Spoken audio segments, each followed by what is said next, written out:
ఇక్కడ అన్ని ప్లాట్లలో మామిడి శ్రీగంధం చెట్లతో అద్భుతంగా ఉంది. ల్యాండ్ అప్రిషియేషన్, ఫ్రీ మెయింటెనెన్స్, పండ్ల తోటల తాలూకా ప్రయోజనాలు, డబుల్ బెనిఫిట్ ఆఫర్ తో సిర్లసీమ 2. ఉమ్మడి కరీంనగర్ జిల్లా అంతా కూడా రైతాంగం శ్రీరామ్ సాగర్ ప్రాజెక్టు పైనే ఆధారపడి ఉంటారు. గత కొంతకాలం నుంచి కూడా నీరు రాక పంట పొలాలు ఎండిపోతున్నాయని భారతీయ జనతా పార్టీ ఆధ్వర్యంలో కరీంనగర్ కలెక్టరేట్ ఎదుట ఆందోళన చేస్తున్నారు. పెద్ద ఎత్తున భారతీయ జనతా పార్టీ నేతలు, కార్యకర్తలు తరలి వచ్చినటువంటి పరిస్థితి చూస్తున్నాం.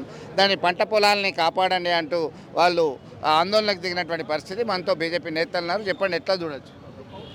ఏదైతే గత ప్రభుత్వం మేము వడగళ్ల వానతో నష్టపోయిన రైతులకు ఇస్తారన్న నష్టపరిహారం ఇవ్వకుండా ఇప్పుడు ఏదైతే పంటలు వేసుకున్న తర్వాత ఎస్ఆర్ఎస్పి నీటిని ఏదైతే సముద్రంగా వర్షం పడ్డా కూడా ఇప్పుడు ఏదైతే రైతులు కెనాల కింద ఆధారపడ్డటువంటి రైతులు బావులున్నా కూడా అక్కడ వరి నారు వేసుకుంటే మొక్కజొన్న పండించిన ఇప్పుడు సమయానికి వచ్చేసరికి పుట్ట దశకు వచ్చి చేతికి వచ్చే దశకు వచ్చేసరికి ఏదైతే చివరి ఆయకట్టు వరకు నీరు అందకపోవడం వల్ల పుట్ట దశలో రైతులు ఇప్పుడు ఎకరాన 25,000 30,000 ఖర్చు పెట్టి వారు పంట చేతికి వచ్చే దశలో నీరు అందక ఎండిపోవడం వల్ల దిక్కుదోచని పరిస్థితుల్లో వాళ్ళు ఉన్నారు.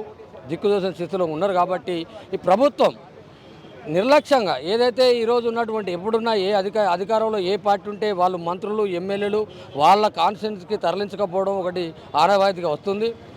మీద ఉన్నటువంటి ఎమ్మెల్సీ జీవన్ రెడ్డి గారు జగిత్యాల వరకే వారు ఆపుకోవడం, మళ్ళీ తర్వాత మళ్ళీ కిందికి వచ్చే వరకు మంత్రి శ్రీధర్ బాబు గారు, మళ్ళీ పెద్దపల్లి ఎమ్మెల్యే గారు అక్కడ కావాలండి అధికారులకు చెప్పి ఏదైతే D89 94 కెనాల్కు నీళ్ళు రాకుండా షెడ్ వేయడం వల్ల ఇలా వేలాది కొద్ది 89 94 కెనాల్ కింద ఉన్నటువంటి ఆయకట్టు వేలాది కొద్ది ఎకరాలు ఎండిపోవడం జరుగుతుంది.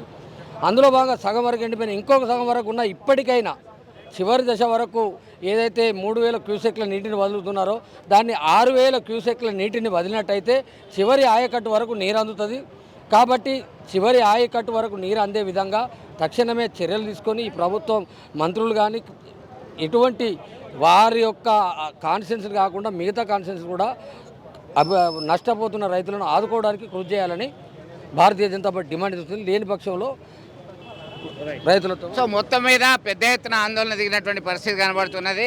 ఎస్ఆర్ఎస్పి కాలువ నేపథ్యంలో ఈ రబీలో వేసినటువంటి పంట పొలాలు ఎండిపోతున్నాయి. దీన్ని ఖచ్చితంగా అధికారంలో ఉన్నటువంటి కాంగ్రెస్ పార్టీ నేతలు, మంత్రులు మాత్రమే వారి యొక్క నియోజకవర్గాలకి నిరందించడానికి ప్రాధాన్యత ఇస్తున్నారు. రబీ సీజన్లో ఉన్నటువంటి పంట పొలాలు ఎండిపోకుండా చూడాల్సినటువంటి బాధ్యత ప్రభుత్వం పైన ఉంది. వెంటనే విడుదల చేయాలి, ఆందోళనకు సిద్ధమవుతున్నామని చెప్పేసి హెచ్చరిక జారీ చేస్తున్నారు. మనతో మాట్లాడడానికి జిల్లా అధ్యక్షుడు కృష్ణారెడ్డి ఉన్నారు. చెప్పండి, ఎట్లా చూడొచ్చు, ఎందుకు ఆందోళన చేస్తున్నారు? ఈ సంవత్సరం సాధారణ కంటే ఎక్కువ వర్షపాతం నమోదైంది. ఈ జిల్లాలో ఉన్నటువంటి ఈ జిల్లా ఆధారపడినటువంటి ప్రాజెక్టులు అన్నింటిలో కూడా నీరు నిండింది. 2 సార్లు కూడా ప్రాజెక్టు గేట్లు ఎత్తేసి నీటిని బయటికి వదిలేసినటువంటి పరిస్థితుల్లో ఈ ఒక రబీ పంటకు కూడా నీళ్ళు ఇవ్వలేనటువంటి దుస్థితి ఎందుకు దాపురించింది?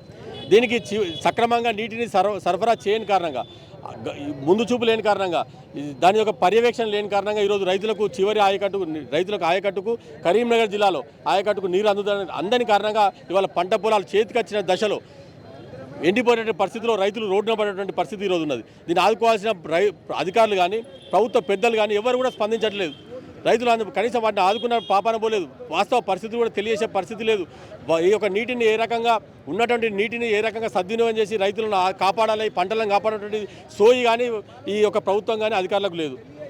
దీనికోసం మేము వాళ్ళకు అండగా మేము ఈ ప్రభుత్వ పెద్దలు కానీ వాళ్ళకు ఈ యొక్క సమస్యను వాళ్ళకు తీవ్రతను తెలియజేయడం కోసం ఈ యొక్క ఉద్యమాన్ని ప్రారంభించడం. వీళ్ళు వెంటనే స్పందిస్తే వాళ్ళకు మంచిది, లేనట్లయితే ఈ యొక్క రైతులకు అండగా భారతీయ జనతా పార్టీ ఉంటే వారి పక్షాన మేము పోరాడతాం. ఈ యొక్క ప్రభుత్వానికి తగిన బుద్ధి చెప్పేంత వరకు రైతులు కూడా చూస్తున్నారు. ఎందుకంటే రైతు బంధు కూడా ఇప్పటికి ఇవ్వలేటువంటి 100 రోజులైనా రైతు బంధు ఇవ్వలేదు. మీరు ఇస్తున్న 15,000 కాదు కదా, గతంలో ఇచ్చేటువంటి 10,000 కూడా ఇవ్వలేదు. పెట్టుబడి మీరు సాయం చేసింది లేదు. కానీ రైతులు అప్పో చేసుకొని పంటలు వేసి కోత దశకు వచ్చే సమయంలో వాటిని ఎండిపోతుంటే వాళ్ళు ఒక్కొక్కరు గొర్రెలు మేకలకు మేపుకున్నటువంటి దీనటువంటి పరిస్థితిలో రైతులు ఉన్నారు. దీన్ని కాపాడి దాన్ని ఇప్పటికైనా వెంటనే స్పందించకపోతే పంట పొలాలన్నీ కూడా ఎండిపోతాయి. దాని కారణంగా మీరు వెంటనే బాధ్యత ప్రభుత్వం వహించాల్సి వస్తుంది.